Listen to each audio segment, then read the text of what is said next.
Alors, encore salut à tous et bienvenue à la deuxième partie de notre module sur stratégie marketing. Dans ce chapitre, nous allons voir la méthode AIDA,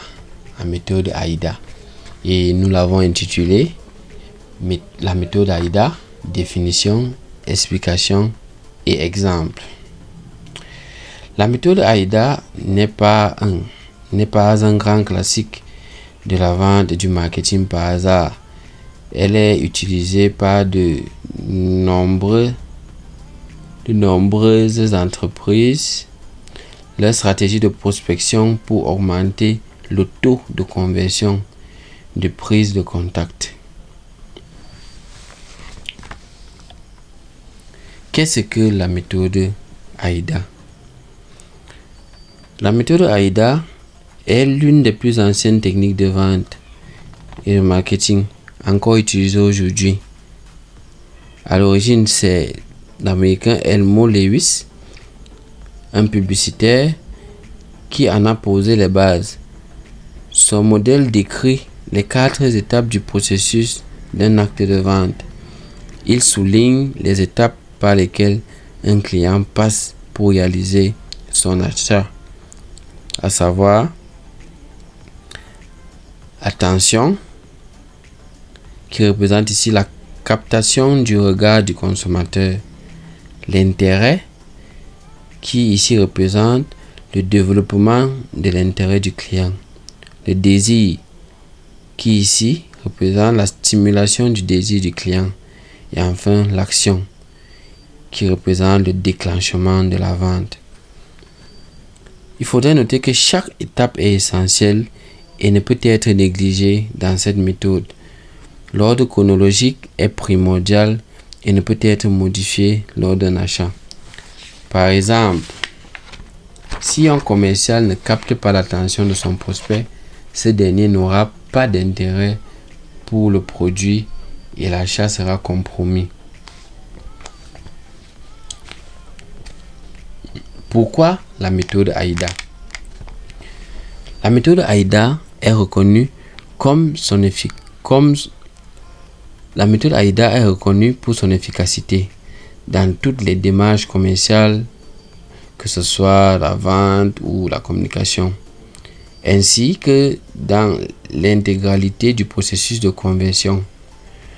Ça peut être les emails marketing ou la publicité. Plusieurs bénéfices sont à retenir de cette méthode. Nous avons un acronyme simple à comprendre et efficace dans toute démarche commerciale. Nous avons un framework permettant de mettre en place des actions de vente et de marketing. Nous avons un focus sur l'attractivité de l'offre proposée. Une efficacité qui n'est plus à prouver, et enfin des taux de conversion sensiblement au-dessus de la moyenne. En résumé, le modèle AIDA est tout particulièrement utilisé lors de la rédaction du mail de prospection ou de vente. Elle peut très bien s'appliquer à l'oral et donne des étapes globales à suivre pour maximiser ses ventes. Ce qui nous amène à la prochaine étape, à savoir comment utiliser la méthode AIDA. En décortiquant la méthode AIDA, A représente l'attention, attirer son prospect. Posséder un produit ou un service de qualité ne suffit pas pour vendre et votre marché peut se montrer très concurrentiel. Il est compliqué de se faire entendre et de se démarquer. Comment être vu? Comment sortir du lot et attirer l'attention de vos prospects? Utilisez des images percutantes, des accroches et des slogans faciles à comprendre et puissants. Itérez avec chacun de vos nouveaux prospects et conserver les images ou accroches les plus marquantes. L'objectif principal de cette étape est d'inciter le prospect à s'intéresser plus en profondeur à votre discours. En résumé, cette première étape de la méthode AIDA consiste à améliorer la notoriété de votre marque auprès de son marché et de ses acteurs. Le I qui est mis pour intérêt, piquer la curiosité. Cette étape suit chronologiquement celle de l'attention. Une fois la première étape réussie, vous êtes encore loin d'avoir déclenché une vente. Il faut encore que le client conserve son intérêt pour le produit et que ses bénéfices soient supérieurs à son coût. Ce qui revient à engager sa cible dans la création d'un nouveau besoin pour le produit. Cette étape ne doit pas être prise à la légère. Chaque détail compte. Le fond comme la forme. Les informations essentielles relatives aux produits ou services doivent être faciles à comprendre, visibles, percutantes et originales. Vos connaissances sur leurs besoins et leurs motivations sont un atout à utiliser sans modération. D. Mis pour désir. Vous êtes la solution. L'attention et l'intérêt étant suscités, l'objectif est de passer véritablement à l'action en rendant le produit irrésistible aux yeux du client. Et pour ce faire, il faut développer chez les clients l'envie de posséder le produit. Il s'agit d'une étape décisive dans le processus de vente. Différents leviers sont retrouvés dans cette étape. Comme premier levier, nous avons montré au client que le produit représente la solution à ses problèmes. Comme deuxième levier, nous avons joué sur les émotions du client potentiel, ce qu'il peut ressentir en l'utilisant. Comme troisième levier, présenter les bénéfices du produit pour le client potentiel. Et enfin, présenter à long terme les avantages de l'obtention du produit. Comparer la situation avant et après l'acquisition du produit serait un atout. Pour décortiquer la méthode AIDA, nous allons finir par le dernier A qui est mis pour action. Convertir son prospect en client. Cette dernière étape représente l'étape ultime dans le processus de vente. Elle met fin à ce dernier. Après avoir suivi et guidé l'acheteur potentiel tout au long du processus menant à l'achat, le but de cette dernière étape est de provoquer la vente du produit. Les étapes précédentes étaient plus dans l'abstrait. L'attention, l'intérêt et le désir des clients sont essentiels, mais c'est dans le concret de cette dernière étape que la vente se finalise en réalité. Pour le secteur du digital, il est question de transformer un lead en un client. Pour finaliser cette dernière étape avec succès, il faut jouer sur la rareté du produit, sur le côté inédit et exceptionnel du produit en question. Comment appliquer la méthode AIDA? Pour appliquer la méthode AIDA, il faut suivre chronologiquement les différentes étapes que nous venons de voir en bref. L'attention. Pour susciter l'attention et l'intérêt de votre destinataire, vous ne disposez que de quelques instants. Aussi, vous pouvez concrètement rédiger un objet d'email, interpeller avec une phrase d'accroche, utiliser une image percutante et inclure une information étonnante. Tout dépend du service ou du produit que vous vendez. L'intérêt. Concrètement, pour appliquer cette étape, vous pouvez personnaliser le contenu en montrant au prospect que le produit ou service répond parfaitement à ses attentes. Utilisez la technique de storytelling. Appliquez une histoire à votre produit pour susciter des émotions chez les clients. Le désir.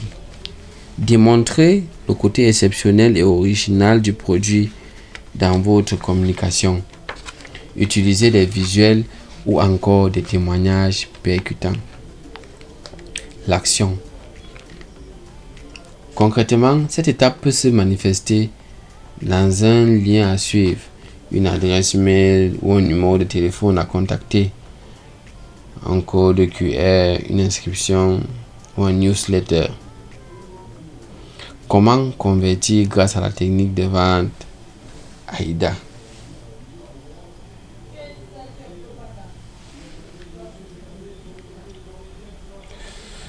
Encore une fois, c'est principalement par les émotions que le prospect devient client.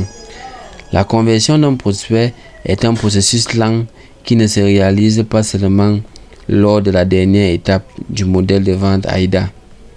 Elle se réalise tout au long du processus et prend plus ou moins du temps selon les individus. Comment attirer l'attention de l'acheteur? L'objet principal du marketing est de susciter l'intérêt d'une cible et de retenir son attention en lui offrant du contenu innovant, diversifié, instructif et percutant. Suivre les tendances est primordial.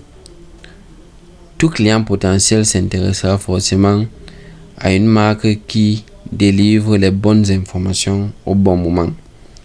En général, les clients ont une attention limitée.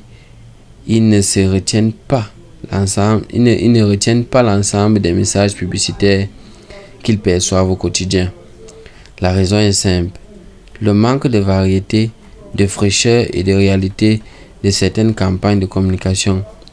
Voici quelques conseils qui vous aideront à sortir du lot et éveiller l'intérêt de vos prospects. Premier conseil, connaître ses clients et adapter sa communication. Le contenu marketing d'un produit ne doit pas être pris à la légère. Il est primordial que vous connaissiez parfaitement votre marché et ses acteurs. Raison pour laquelle au départ, nous avons appris à faire une étude de marché. Vous cernerez alors plus aisément les besoins et les attentes de vos clients potentiels. En faisant cela, ces derniers se sentiront immédiatement concernés par votre communication. Réalisez des études de marché, visez le ou les bons segments clients. L'analyse de votre marché, de vos cibles, doit être l'un de vos objectifs premiers. Votre support de communication s'appuiera sur ces informations que vous aurez collectées pour ne pas échouer immédiatement. N'hésitez pas à tester votre produit auprès d'un public représentatif. 2. Être concis. De nombreuses études ont prouvé que l'on se souvient plus aisément des informations visuelles que des informations textuelles. Privilégiez des courtes introductions et présentations. Une bonne communication va à l'essentiel. Synthétisez vos propos et soyez clair dans ce que vous souhaitez montrer à vos clients. Le design de votre communication visuelle a pour objectif de mettre en lumière vos produits ou votre service. Une fois de plus, c'est la raison pour laquelle dans toute notre formation, nous avons aussi choisi de vous apprendre comment réaliser des visuels. Si le client potentiel ne comprend pas immédiatement ce que vous vendez, il ne s'intéressera pas à votre produit. Placez votre produit au centre du visuel pour que les consommateurs soient directement attirés par lui. Avant de vous lancer, baptisez une stratégie éditoriale. Cette dernière vous permettra de proposer un contenu qui correspondra aux attentes de vos clients. Le contenu proposé doit être de qualité et suivre une démarche SEO pour inspirer confiance. En 3, se montrer original. Le côté innovant d'un produit intrigue toujours le consommateur. Favoriser des supports de communication originaux et percutants. En 4, favoriser la création d'un véritable univers de marque. La communication visuelle est un excellent moyen de communiquer sur votre positionnement. En créant un univers de marque et en le proposant sur tous vos supports, vous pourrez séduire plus aisément vos consommateurs potentiels et fidéliser vos clients. En plus d'acheter vos produits, ces derniers vont acheter l'univers de marque qui les entoure. Pour que votre univers de marque soit bien ancré dans l'esprit de vos clients, il est primordial que vous adoptiez une identité claire qui vous soit propre.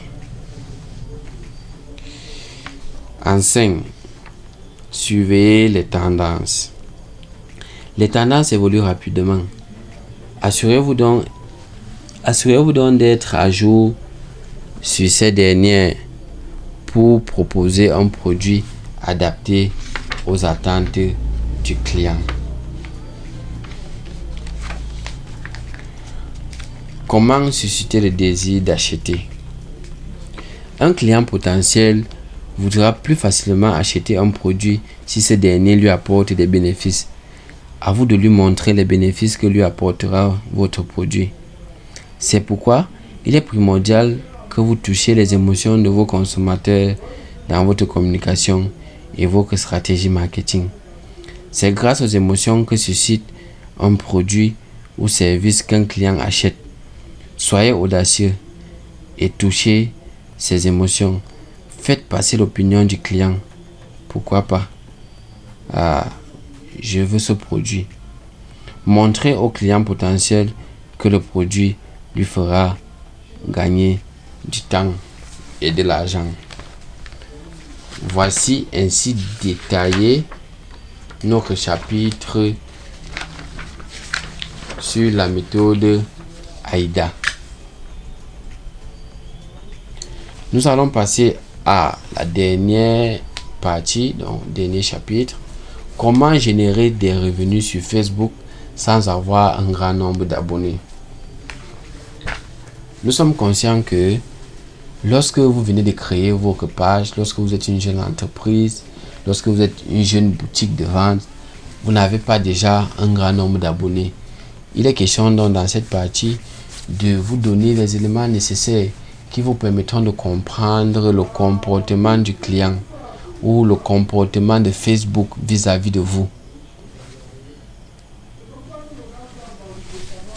Les 7 critères d'analyse de vos publications Facebook.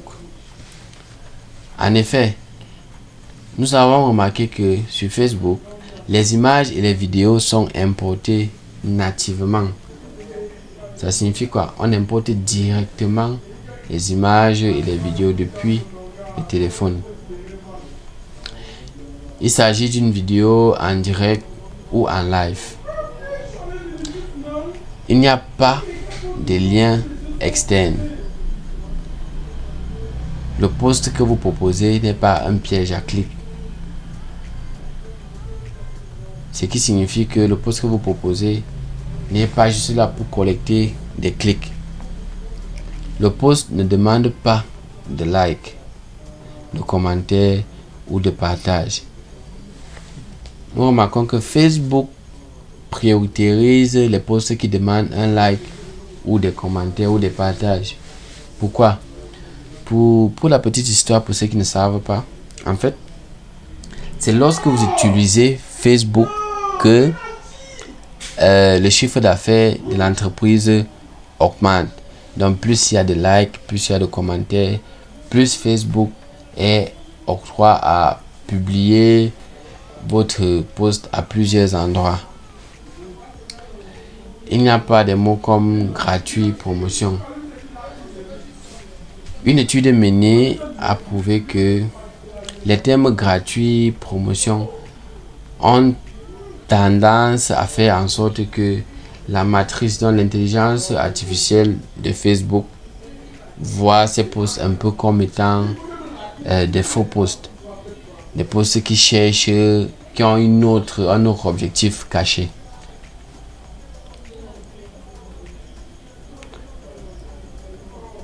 Par ailleurs, il faudrait noter que lorsque vous faites une publicité et que les mots gratuits apparaissent, et lorsque c'est surtout votre première pub, Facebook a tendance, après analyse, à faire circuler le post pour faire bénéficier à un maximum de personnes de ce que vous proposez.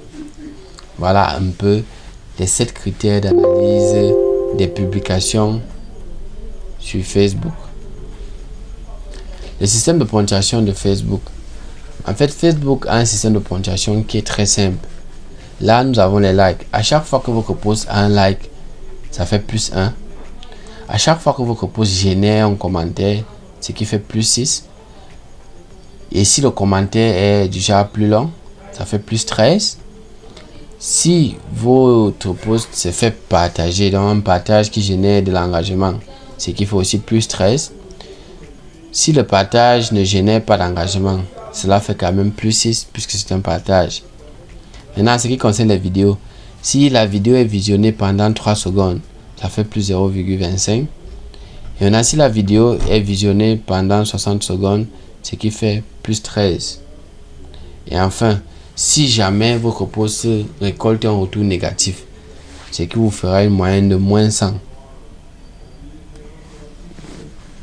Les 5 éléments examinés par Facebook pour mettre votre publication sur leur fil d'actualité. Premièrement, votre publication traite d'un sujet tendance. Un sujet tendance, sujet à l'actualité. Facebook encourage cela. Votre page partage régulièrement du contenu de qualité et des vidéos en direct, ce qui est aussi une très bonne chose. Vos fans interagissent régulièrement avec votre page. Votre communauté discute en commentaire sur vos publications. Et enfin, vos contenus vidéo ou textuels génèrent de l'interaction de la part de vos fans. Les 5 secrets pour tirer parti de l'algorithme de Facebook. Ces 5 éléments, si vous les exploitez bien, Facebook aura toujours tendance à mettre vos posts en avant. Premièrement, il faut créer des publications dans le but de générer des commentaires. Deuxièmement, il faut éviter les clickbait, les clics qui ne mènent nulle part. Privilégier la qualité à la quantité. Limiter les liens vers les sites externes à Facebook. Un lien vers, je ne sais pas, une vidéo qui n'est pas de Facebook et tout. Il faut beaucoup plus éviter. Utilisez les vidéos en direct lorsque c'est possible. Voilà donc un peu ce que nous pouvons dire en ce qui concerne comment générer des revenus sur Facebook sans avoir un grand nombre d'abonnés. Il faut noter que la régularité de votre animation et de l'engagement de vos fans est primordial pour Facebook et contribue à augmenter ou diminuer la portée de vos posts. Merci d'avoir été avec nous pendant ce cours et nous vous retrouvons prochainement dans les prochaines éditions.